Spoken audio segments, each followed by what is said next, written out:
आज के इस वीडियो लेक्चर में हम लोग विजुअल स्पेक्ट्रम पर बातचीत करेंगे। विजुअल स्पेक्ट्रम क्या है और इसे हम किस तरह से समझते हैं, इस फिनोमिना की जो अंडरस्टैंडिंग है उसे हम लोग किस तरह समझते हैं। विजुअल स्पेक्ट्रम को समझने के लिए हमें एक नज़र इलेक्ट्रोमैग्नेटिक स्पेक्ट्रम पर डालना पड़ेगा, इसे समझना पड़ेगा। जो सनलाइट होती है, जो सूरज का प्रकाश होता है, इसमें कई तरह की लाइट पाई जाती है, कई तरह के फोटोन होते हैं। कुछ ऐसे फोटोन होते हैं जिनकी एनर्जी बहुत ज़्यादा होती है, फ्रीक्वेंसी बहुत ज़्यादा होती है और वेवलेंथ बहुत कम होती है। और कुछ ऐसी लाइट होती है जिसकी एनर्जी और फ्रीक्वेंसी बहुत कम होती है, वेवलेंथ बहुत ज़्यादा होती है। इस एनर्जी और फ्रीक्वेंसी वेवलेंथ के बेस में सन की संपूर्ण लाइट को 7 पार्ट में यानी 7 भागों में डिवाइड किया गया है।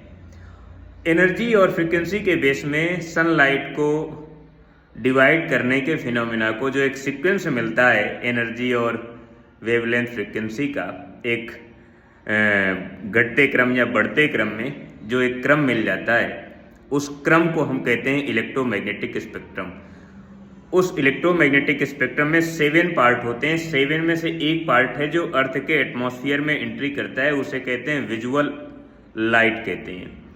अब विजुअल लाइट होती तो वाइट है, क्योंकि इसमें 7 कलर होते हैं और 7 कलर जब एक साथ मिल जाते हैं तो इसका कलर वाइट हो जाता है। जब ये वाइट कलर की लाइट किसी ऐसे मीडियम को क्रॉस करती है, किसी ऐसे मीडियम से उसका रिफ्रैक्शन होता है जिससे वो मीडियम इस लाइट के सभी कलर को अलग अलग डिस्पर्स करा दे, यानी डिस्पर्सन करा दे।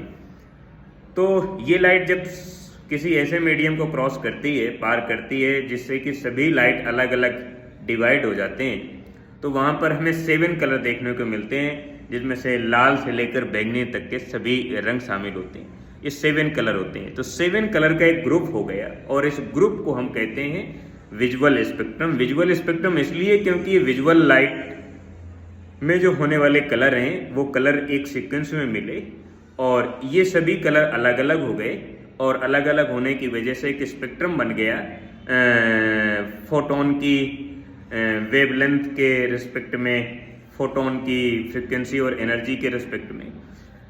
रेड कलर का जो वेवलेंथ होता है, रेड कलर का जो फोटोन होता है, रेड कलर की जो वेवलेंथ होती है उसकी वेवलेंथ ज़्यादा होती है। रेड कलर की जो लाइट होती है, वेव होती है, उसकी वेवलेंथ ज़्यादा होती है। वायलेट कलर की जो वेव होती है उसकी वेवलेंथ कम होती है।